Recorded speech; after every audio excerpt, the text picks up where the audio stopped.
How to fix Snapchat aspect ratio on your Snapchat. Today guys, I'm gonna show you how to fix and solve this problem.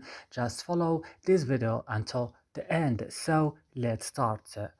First you will just open settings of your phone, and after this go to apps or applications, and now you will find all the application that you have on your phone. Now you will search for Snapchat. When you found Snapchat, just open it like this and go now to storage, and on storage go to clear data like this. Click OK and back, and click force stop and click OK, and back again to Play Store and update Play Store. And that's it guys. I hope this video is useful for you. Do not forget to like, also subscribe in our channel, and see you in another video.